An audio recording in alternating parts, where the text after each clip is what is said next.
You're listening to Whoa! Potluck.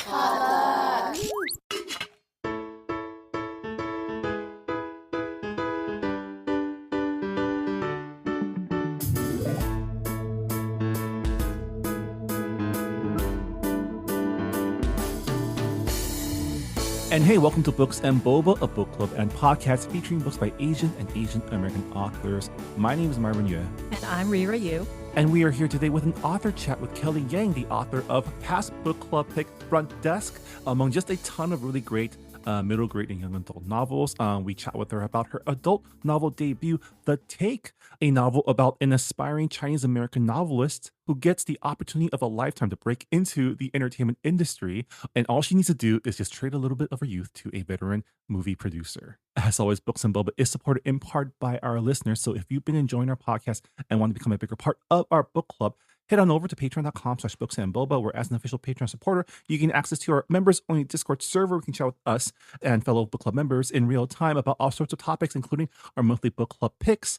And if you join us at the Honey Boba level, you also gain access to our monthly bonus podcast, Boba Chats, as well as the opportunity to help us pick a quarterly book club pick.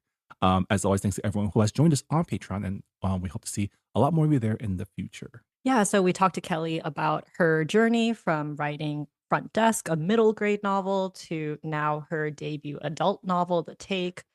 We talked about ageism, we talked about intersectionality, we talked about the cutthroat competition in creative fields and how that plays into power dynamics between younger and older women. It's a very, I would say it was like a pretty deep conversation. So I hope you guys enjoy it.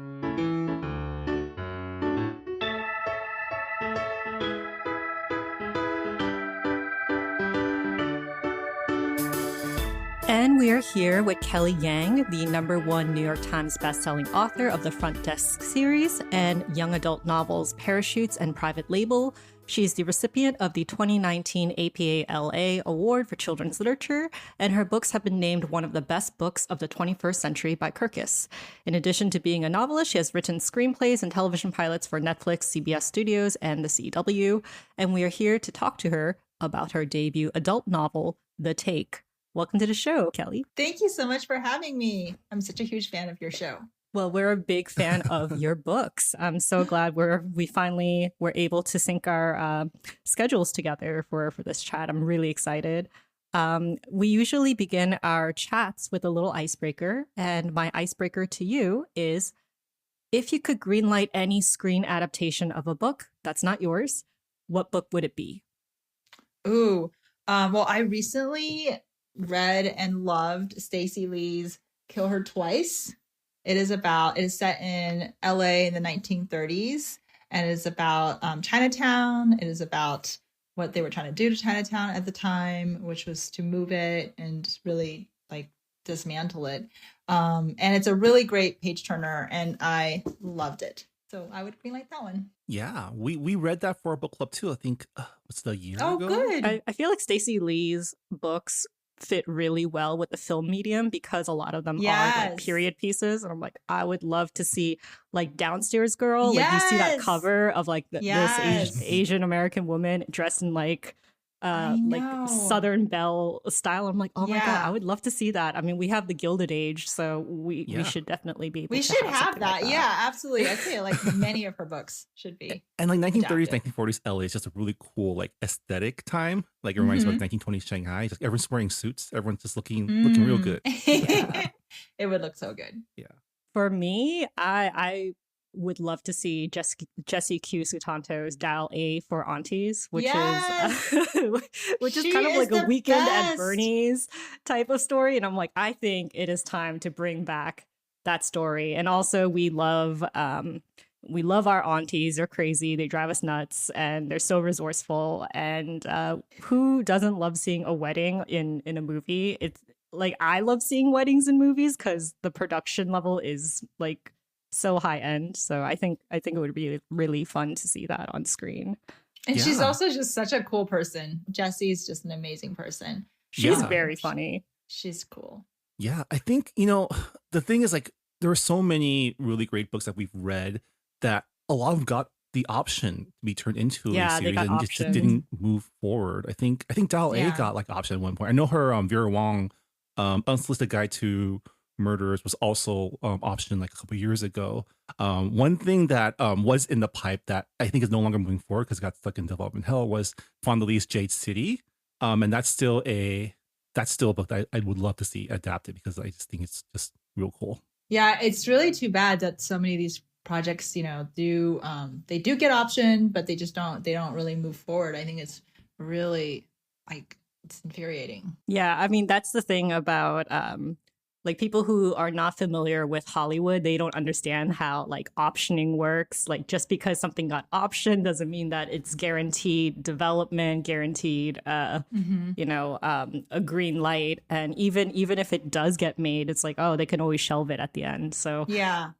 yeah, it's a Oh, long another process. one I would do New Kid by my friend Jerry Craft.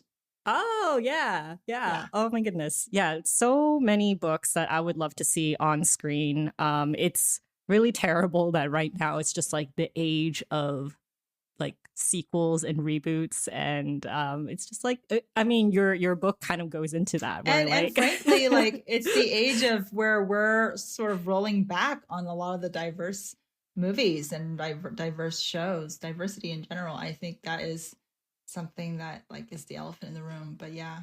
Yeah, but let's move on to like, your author journey. You based your debut novel Front Desk on your own childhood experience of working the front desk at a motel that your parents managed. Can you just walk me through like what compelled you to become an author and to turn that experience into your first novel? Totally. So the thing that compelled me was my son Elliot was 8 years old at the time, and he wasn't reading. He hadn't found the perfect book yet. He wanted a book that was easy to read, but felt important, like he was learning something, but that it was still really, really easy to read. And so as a teacher at the time, I thought, oh my gosh, I need to deliver. Like I can't fail him in this regard. And at the same time, he didn't know how I grew up.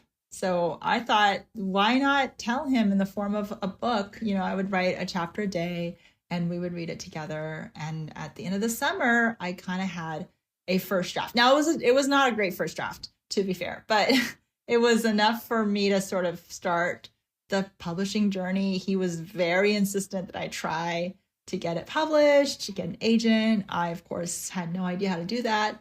But yeah, I just sort of, leaned in and tried to give it a shot. And here I am.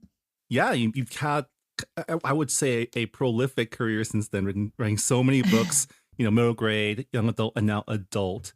I did want to ask, like, speaking of front desk, I did want to get your thoughts about like what has become like our ongoing societal battle against book banning, because your book Front Desk was inexplicably thrust into the book banning discussion when someone took offense to like a scene in your book, right? And we read Front Desk for a book club, and I spent the whole time thinking, like, how could this book be like that offensive? Like, it's just like there's plenty of coverage our listeners can find out there about the book and how you address that. But I want to ask, like, if those experiences of like fighting the book bans and your book going through that, has it had any effect on the way that you approach the stories that you write now? Like, how has that like energized or affected the way that you approach the stories that you tell? I mean, it's really draining. It's like a terrible, terrible experience. I think after a while, it just sucks a lot of that creative energy out because it's already really, really hard to put yourself on the page. And so many of these stories like didn't exist when we were growing up. We think about all the kids out there who feel seen by them. So the fact that like some people, very small, I would say a very small select minority group of people, very, very, very few people, but still they're very loud and they say, okay, well, I don't think it should be read. It takes the wind out of you as an author. And for a little while, I was kind of like depressed. I wasn't really feeling excited about writing for a little while. And that is one of the reasons why I wanted something fresh. And I wanted myself to take on a fresh, new project and hopefully get re-energized again. And that was for me writing my adult novel. But yeah, I would, oh my God, that whole thing, the whole situation with book banning it's demoralizing. It's horrible. Yeah, I mean, we do our news episodes every month, and I feel like I see something about book banning every month. And it is like really disheartening. However, I do love like our librarians and teachers who are really stepping up, and the parents who are saying, this is not okay. Like media literacy is critical, and just because someone is not cis, straight, white doesn't mean that, you know, they should be banned from being in stories. And Right. yeah, it's quite a burden to put on creators when, you know, their job is to create and not, you know, mitigate all of this, all of these issues that are happening outside of their desk. Um, I do want to go back a little in time. So you went to college at 13, and you went to UC Berkeley and Harvard Law School. I'm guessing that this is a very different childhood from the rest of us. Not a lot of us go to higher education at that young of an age. And I'm just curious as to like how, like, was writing always part of your plan even from that age? And how did you like get there in terms of like, okay, this is a profession, I can pivot to this? Yeah. Well, writing was always the thing that got me through any situation, like got me through, you know, poverty, or got me through like horrible things that happened in my life, or just like feeling like I don't really know how to keep going from whatever situation my parents would get, you know, would move a lot, or a lot of instability happened in my childhood, and writing kind of got me through them. In terms of when I wanted to be a writer, I think I've always wanted to be a writer. I've always been the storyteller, you know, and I think I got it from my parents. They're both like really into telling their stories at dinner, like, let me tell you what happened today, blah, blah, blah. You know, I come from a big family of people like that. And I wanted to do it, but I wasn't sure if I could, because all the books that I picked up at school, in the library, you know, when I flipped to the back, the people on the back did not look like me. And so I wasn't sure whether this was a viable path. And it really wasn't until Front Desk kind of took off that I realized, actually, I can do this. I can keep writing. Yeah, I mean, as a you know, book club podcast for Asian and Asian American authors, your books pop up every once in a while. Like every few months, there's a new Kelly Yang book out that we're seeing an announcement for. And so, you know, you've written a lot of books for young readers, for adolescents, and now for adults. I'm curious, what are some of the insights you've gained about like the Asian American story? And now that you've debuted your first adult novel, like what are some things that writing for an adult audience allows you to explore that you couldn't before when you wrote for younger audiences? Wow, this is such a great question. Okay, so first of all, there's not one Asian American story. I think that's the biggest, most important thing that all of us need to understand. There's so many great stories out there. You know, we're not a monolith. We have so many different people that make up, you know, Asian American, Asian Pacific American. And honestly, there's just so much to explore and unpack. And I love that I got to write a story about two really kind of unhinged women. They're like, they're messy, they're complicated. I didn't get pigeonholed into writing, you know, the immigrant story. And that's something that was important to me, because I have written great immigrant stories too, but I didn't want to just only be allowed to write one kind of story. So that was something that I've learned as well. Just like, if there's something you want to do, you know, really advocating for it and not letting people tell you who to be in this world. Yeah, I think that's a good segue to get into talking about your newest novel, The Take. For listeners who may not be familiar with your newest novel, can you let us know like the basic like synopsis / elevator pitch for what The Take is about? Okay, so The Take is about two women who are both tired of being judged for their age. One is in her 50s. She's a white Hollywood producer. She's 53, and she is sort of being told that her time is up in the studio, right? She's kind of getting sidelined. Like, people are starting to say, you know, you're not really relevant anymore. There are younger people coming up. And she's not happy about being told that. And she actually decides to embark on this really experimental anti-aging treatment that her doctor introduces her to, where she can age back 10 years, but only if she recruits a younger woman to do it with us, to do this with. And she does. She recruits Maggie Wayne, who is a 23-year-old Asian American struggling writer who sees this as an opportunity for her to get some mentorship from Ingrid, also get $3 million. But the catch is that she has to age forward about 10 years. Yeah, I mean, like, that's as dystopic as you can get when it comes to healthcare. It's like, oh, you're desperate enough to sell your youth for $3 million and thinking that it's a bargain. Yeah, I wanted to ask, so the idea of an older person taking the blood of a younger person to continue their longevity. This isn't something new. We have like the legend of Elizabeth Bathory, who bathed in the blood of young servant girls, which turned out to be completely false. And then you have now with like Brian Johnson, who is like the multi-millionaire who is obsessed with anti-aging. Like he's the one who had like a procedure where he took plasma from his 17-year-old son. So like, can you talk about like your inspiration for like this procedure? Okay, so my inspiration was I was reading an article in the New York Times about a new medical procedure that they figured out on mice, where they have figured out how to get older mice to de-age by joining them effectively with younger mice. And it's a little more complicated than a blood transfusion, but essentially it's kind of a similar concept where they're going to infuse the older mice with the younger mice's blood and all of the, try to reverse some of the mutations that are in the older mice's blood, which are causing a lot of the medical problems that the older mice is having. And they figured out that it works, that the older mice gets younger and all the health problems start to disappear. But unfortunately, the younger mice, they start inhibiting some of the health problems and they start getting a little bit older. And so when I read that article, I was like immediately going, oh my God, it is only a matter of time before they figure out how to do this with humans. And also like, what is that gonna look like? What does it feel like to sit there with someone, spend so much time together because they're getting to know each other. So many of the sessions, the women really do open up to each other. They really get vulnerable about what aging is like.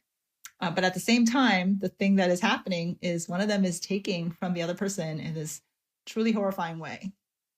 Yeah, there's so many themes that like are in your book, and so many like the concept of like, yeah, for a young person without experience, what they have of most value is their youth. But at the same time, like the people with experience, the youth, their age becomes like a liability, right? And it's even as a dude, I can relate to, or I can empathize, I guess is the right word. But like, if a dude did this procedure, dudes have been doing this procedure, right? We've been seeing all these tech bros only go through dudes this have been doing this procedure. procedure. Exactly. I've not heard of women doing any of this. It's kind of like in entertainment and in society, I guess, in general. Like there's so many factors that go into judging women that men don't have to deal with, right? And by applying this like de-aging technology to women, it's like it opens up so many like interesting themes to explore in your book. Yeah, absolutely. I mean, I think that it's just crazy how far we've gone with the anti-aging craze as a society. It's gone way too far. But also with biohacking, it's like, where is the limit? If people have the means. And I've talked to a number of young people, like I've been interviewing people at the park and at coffee shops. So many young people really feel like their dreams are unaffordable. And if something like this were to happen and exist, I could see a lot of young people saying, yeah, I want to do it. $3 million is life-changing. I want to sign up. I personally myself might have signed up.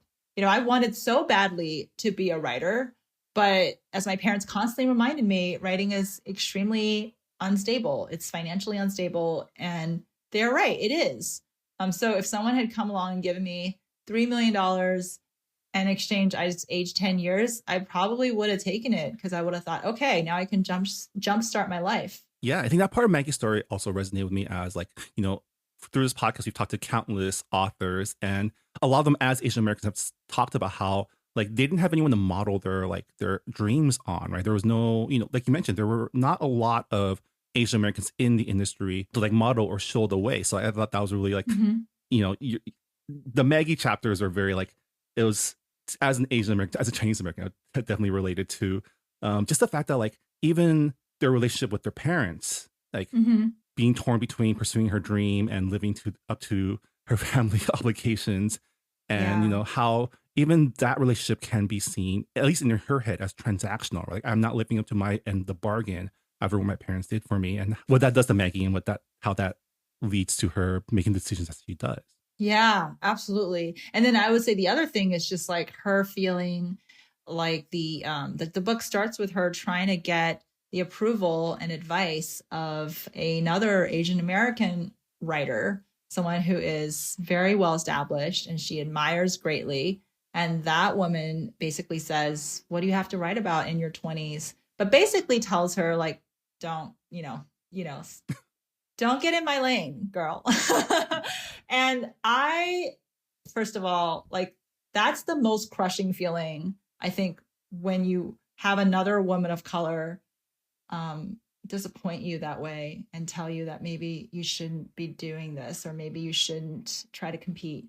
I think that is, I've had that experience myself a few times, and every time it hurts like in a very special way. Like, I was going to ask you about that scene where Estelle tells Maggie that you don't have enough life experience. You're too young to write a good novel. And I thought that was like really interesting to read from like a publishing lens, because I feel like so many publishers now, they are going after young debut novelists who can be the next big thing. They're investing a lot of time and energy into that. And then they're also investing their time and energy into established authors who have like 5, 6 critical hits under their belt. But then in the middle, it's like, fight for yourself. Like, it is, Yeah. it like there is like no, basically like no support. So I just want to like ask you about your observations that you've made about how the publishing industry factors in age in their authors, especially since, you have a very unique perspective on age, considering that you went to college so early in life. I'm sure you have thoughts on like how age can be perceived as naivety or authority, depending on how old or young you are. Yeah. I mean, I've had the experience from both ends. I remember being in my 20s and wanting to write Front Desk, which truly was a story I've had in me since I was 8 years old. I mean, arguably could have written it anytime past 8. But having, people tell me, including other novelists, that I was too young, that I really needed to wait my turn, that I didn't have enough life experience yet. In hindsight, that those were kind of mean comments. They weren't great for me. I mean, I don't know if they were meant to be mean, but they were definitely taken in a pretty hurtful way. So I've had that experience. And then where I started, I mean, as a children's book author, I think the further away you get from being 12, the more you worry, am I getting too old? Like, do I really still know my audience? And this really, it really flared up in my mind, especially when I was writing young adult YA stuff. When I noticed that the publishers really cared and loved the people who were really great with TikTok. And I'll be honest, I'm a 41-year-old. There's only so much I can do. I do try to do a lot of social media, and I love my Instagram, but I am not a TikToker, nor will I ever be one. I am not good at a lot of the different platforms. And it was that sort of feeling like, because I'm not this young, cool thing on TikTok, does that mean I'm not going to be supported? Or what does that mean for me, basically? And I had that feeling that Ingrid had, which was like, oh God, like after all the stuff I've done, it can all just be wiped out in a second. Yeah. Yeah. And, like you said earlier that it is heartbreaking when another author of color says like, oh, you don't have enough experience. Like, it is really disheartening, even if it might not be, intentionally harmful. But as we've seen with Ingrid, like many women and marginalized creators, especially from the previous gen, can feel jealous of the up and coming generation of creators, and they can gatekeep this power that they fought tooth and nail for because, they endured so much. And the thing about like paving the way for people is that the path will be smoother after after you go down it. So obviously the people behind you are going to have an easier time, but I think that can build up a lot of resentment. So I just want to hear your thoughts on like this culture of quote unquote paying your dues in like the creative fields. I'm like, because I'm like, what does that even mean nowadays? Oh my gosh. And we get into this conversation all the time. And it's this idea that if you haven't sufficiently endured, or really, let's face it, let's call it suffering, right? If you haven't sufficiently suffered, that you're lesser for it, that you're not as qualified, or that why should your path be easier, right? Why should you have an easier time? I had it this way, so therefore, you should have it this way too. And there's also the idea, I mean, back to what you're saying about, women of color, and it's, I think we're getting a lot better at it. I think it's gotten a lot better. But it is almost like we bought into this idea that the pie is only so big for those of us who are not white. And that's a very flawed way of thinking. I don't agree with it. I think that we're actively making the pie bigger. But we also look at the statistics and, by and large, right, white creators are just able to command so much more money and so much more support and all these other things. So over time, I don't know if it's like some people internalize that, but it does create this sense of like it's a zero-sum game, which again, I don't think is right. Yeah, I feel like it's also comes from like, in order to make it in like their generation, they had to play the man's game. They had to be, they had to be better than the men. And because of that, there's this like ingrained, again, like you mentioned, this ingrained competitiveness that's like, you need to succeed in this specific way that I did, or else you don't have what it takes. Whereas I think these days, we've developed the language to expand the pie instead of like gatekeep the pie. Although we still I don't think we're there yet, but definitely I think more people, at least in the up and coming, like our generation, like I'm 42 years old as well. Like we're millennials, but we're like also like middle aged now.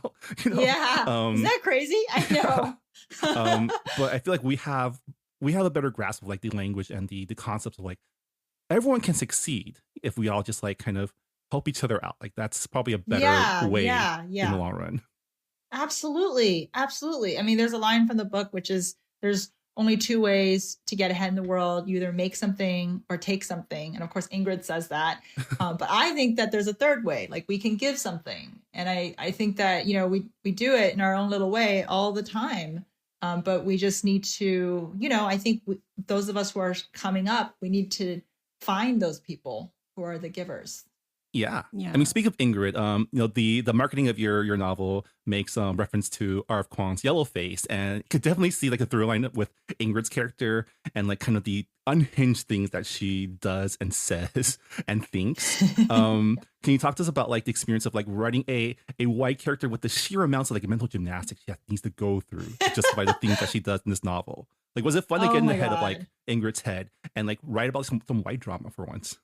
It was fun. It was super fun. I think it was fun because I know a lot of Ingrids, and so I could totally get into that, like, but we're trying to make the world better, headspace. And to kind of like, it was comical. It was satire. It was sort of making fun of some of the things. But also I think the thing that surprised me was I did in different parts really relate to Ingrid.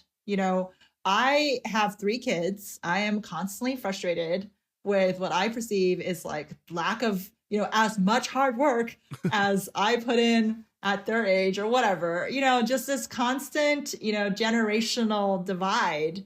I did relate a lot to Ingrid, I have to say. And that was the thing that was surprising to me. Yeah, I think I'm in the same boat there. Like I like I'm nowhere near the same age as like Ingrid, but like just like I could feel for her because like she really did fight tooth and nail to get a seat at like the boys club table in especially in Hmm. Hollywood where it's like there's an expiration date on women and Yeah. that's not even for actors, it's like for producers, for writers, for Yeah. even like PAs. Like there is like Yeah. a serious ageism problem in Hollywood. So like 100%. I could like really sympathize. And also, it's not great when the only way people want to like hang out with you is so that they can use you, and Hmm. Hmm. that's not healthy at all. And whether you're No. in Hollywood or not, it's like there are people like that who will always take advantage of your goodwill. Not Yeah. saying that Ingrid is like a good person, but you can understand like that, wariness, that fatigueness, because it's like you Yes. have worked so hard, and Yes. people are only seeing you as a gateway to something rather than like a person. So Yes. I do Yeah. feel for Ingrid. Does that make me Totally. does that make me an old person? No, I think it makes us, yeah, That's but what makes her chapter so interesting because she's so close. She's so close to getting it like right, quote unquote right, but also she can't get out of her own way. She's very selfish, and she's like, at the end of the day, she is stealing someone's youth to like hmm. prolong her own like career, and that is, Yeah. that's like that's This is vampire stuff, why right? white feminism is not enough. That's why Yes. Yes. intersectionality means so much. Like, Yes. yeah, Yeah. it's like white feminism only helps you, but if it doesn't like help the other people, Yes. like it's just Yeah. like what are we doing? You can tell yourself that you're doing it for the greater good, but you're only doing it because it benefits you in the end.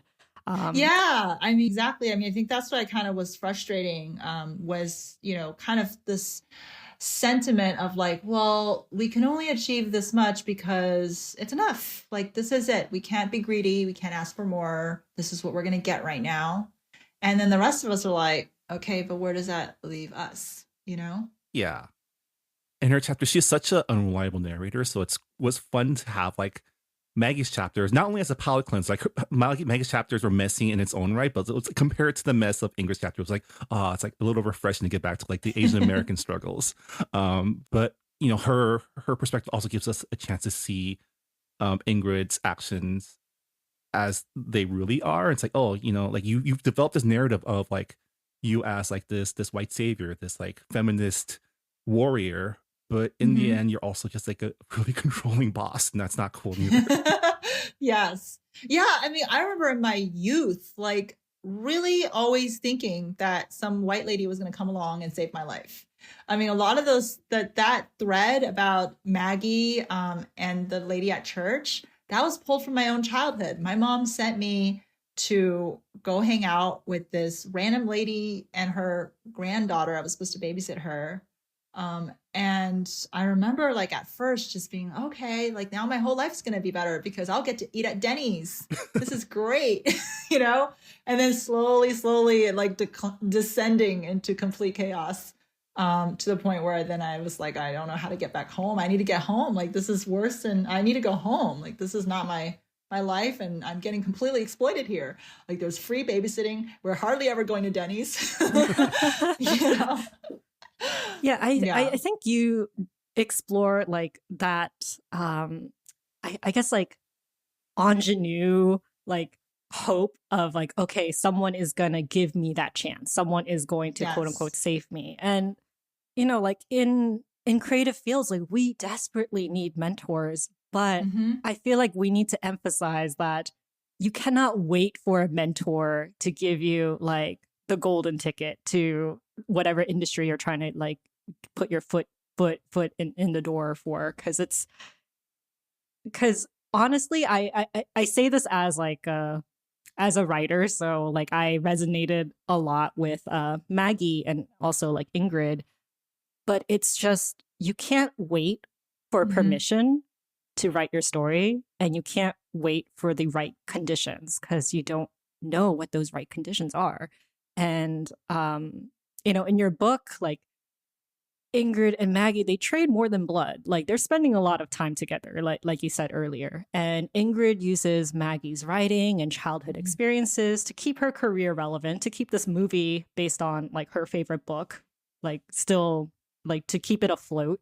And then Maggie uses Ingrid's proximity to white power to become a professional writer.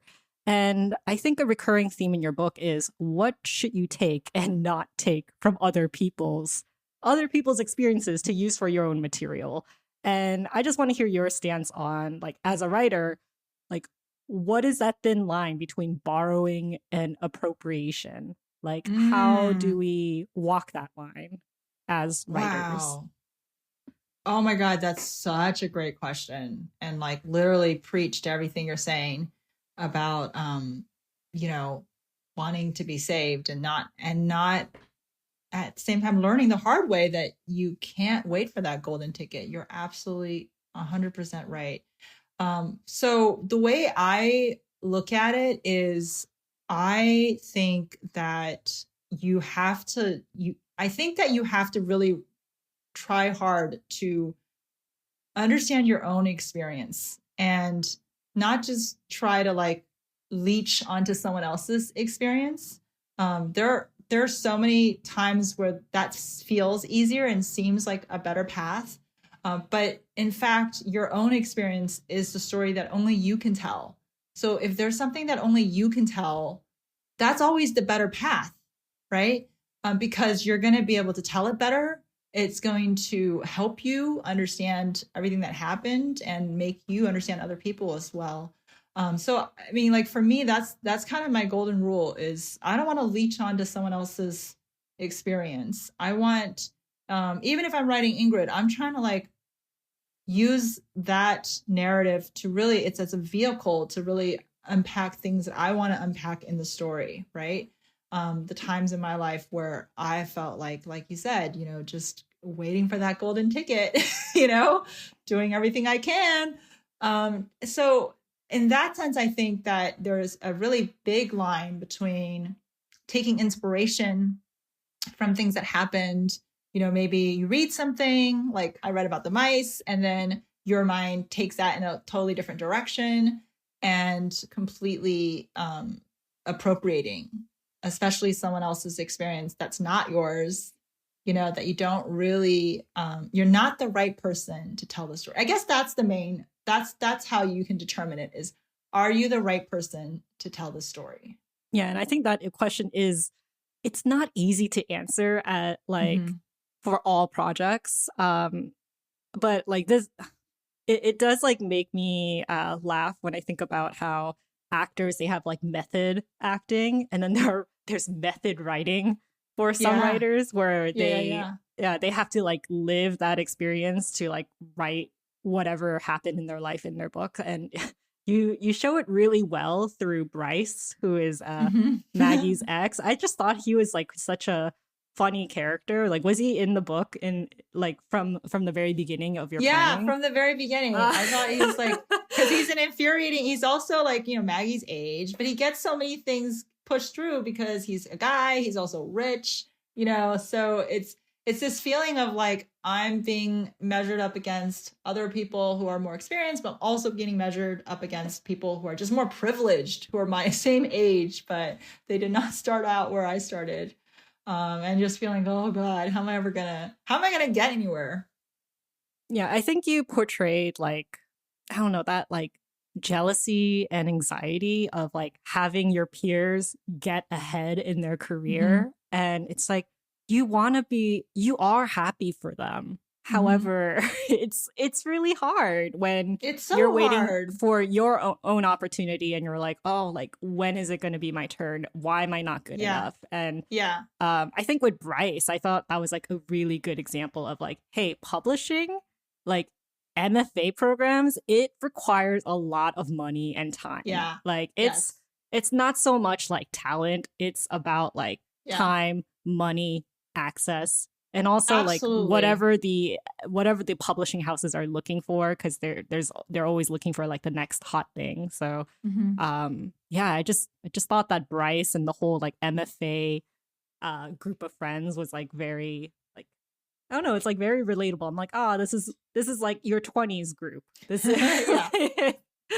this is when Yeah, everybody totally. is everyone has started at the same starting line, essentially, like the MFA program, and then everybody Yeah. just like goes into different directions. And I Yeah, was like, especially I feel like especially with creative fields, like we don't talk about how people are making it work, and there's a lot of like family money involved, frankly, sometimes. But it can feel like if you don't really talk about the financial aspect, you can feel like, why are they able to make it work and I'm not? Like, what's wrong with me? And as I was reading your book, I also thought like, man, this is a very like Maggie is a very she felt like one of your middle grade characters, but growing up into adult, right? Like she faces very similar challenges, especially with her parents and her, the classic Asian American story of dreams versus responsibilities, right? How was the experience of like creating your main character for adult audiences, and how did it differ from writing for younger audiences? Oh, well, I just sort of threw myself into this project without really thinking too much, overthinking it. A lot of times when I start out, especially if you've written a bunch of books, you start overthinking things. You're like, oh, I've kind of done this before, or, is this person too much like this other character? And it's hard to feel that freshness. With this book, it was all freshness. Everything was fresh. And they just made ridiculous decisions from day one, like literally from the first page. And I was able to give myself that freedom to write all their thoughts. I mean, their furies. They had so many grievances with the world, and I could really lean into all of that. I think that was the thing that was fun too, was just writing a more morally gray character versus in middle grade. I think we are usually writing someone you want to root for. And here it's like unclear because they both do really dumbass things. Yeah, but they're also young. I mean, as a 40-year-old, like these are kids. Like they're still figuring it out too, right? Yeah. Yeah. But I did relate to the it's a special occasion. We're doing something dumb. Let's drink the expensive alcohol, right? Let's just pull that Yes. out. So we're winding down to like our end of our chat, and it's been such like a great chat. Like you blink and it's like almost over. I'll be remiss to ask, do you have another book that you're working on right now, or are you like focusing more on the promotions for this book? Yeah, I actually am trying to write another middle grade. So I'm working on that. Yay! And then I'm also trying to figure out my next adult book. I wrote a draft and I'm not sure that it's gonna work. I don't know. So we'll see. That's just the brutal truth of being in the industry. It's like, after many, many, many books, every single book you wonder, do I really know how to do this? It's the question that never goes away. I mean, a Kelly Yang speculative fiction adult novel was not on my blue card from coming out. So yeah, let me just say, I was very surprised when really? I saw the the publicist statement on it. I was like, oh, this sounds really cool. Who wrote it? Kelly, the author of Front Desk. Okay, that's very interesting. I mean, very new, and I'm really glad that you took the plunge because it was such a great book. I really enjoyed reading it. Yeah, it was different. It was very different. And I think that's the fun thing is we gotta do whatever we want. Just again, don't let them pigeonhole you. Yeah. Well, congratulations on your adult debut and good luck on all your future endeavors. We're very much looking forward to hearing more from you in the future, but glad to finally have you on Books and Boba. And yeah. Thank you so much. This was so much fun, and I had such a great time. We had an amazing, very rich conversation, and I appreciate it. Oh, thank you. It was lovely having you as well. And that was Kelly Yang. Her latest novel, The Take, is available now at bookstores everywhere, including, as always, the Books and Boba online bookshop, where all purchases help to support not only us at Books and Boba, but also your local bookstore. So definitely appreciate everyone who has bought a book from us on our online bookstore. And you can reach it by going to booksandboba.com and checking out our bookshop link. All right, before we go, Rira, can you remind us what our book club pick is for the month of April 2026? Yeah, so we're reading The Elsewhere Express by Samantha Soto Yambao, and it is a fantasy novel about a magical train that appears to people who feel lost, and kind of offers them a chance to find peace and purpose. Yeah, this was our latest patron's choice. So like we mentioned at the top of the show, if you are a Honey Boba supporter, you too will have the opportunity to help us pick a book club pick every few months for Rira, me, and the rest of the book club to read. But yeah, as of the release of this podcast episode, we have finished our reading schedule on Discord. So if you are a Patreon supporter and have some thoughts about the book, please let us know on Discord so we can include it in our monthly book club discussion next week. And for those of you not on our Discord, you can also let us know your thoughts on our Goodreads forums as well. But yeah, that'll do it for this episode of Books and Boba. Thank you once again to Kelly Yang for joining us, and we'll see you all next time. Bye, everybody. Bye.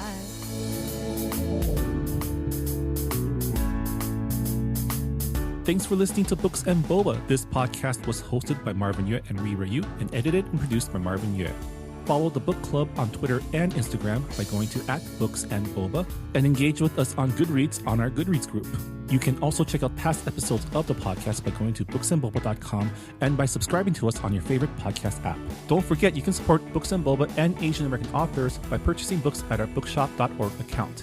Check out the link in our show notes and also at booksandboba.com. Books and Boba is a proud member of the Potluck Podcast Collective, a collective of Asian American hosted podcasts featuring unique voices and stories from the Asian diaspora. Learn more about the collective and check out our fellow Potluck shows by visiting the website podcastpotluck.com. Thanks for listening.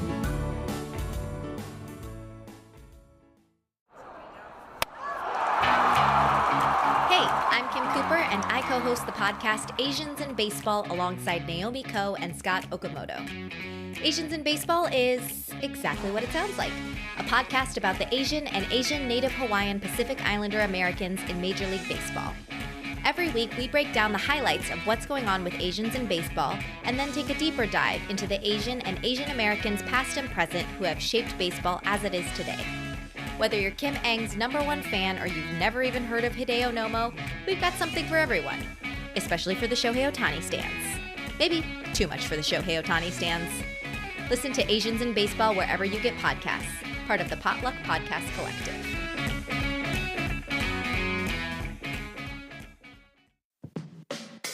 Hey, I'm Phil Yu, and you may know me from a blog called Angry Asian Man. And I'm Jeff Yang, author, journalist, and celebrity dad.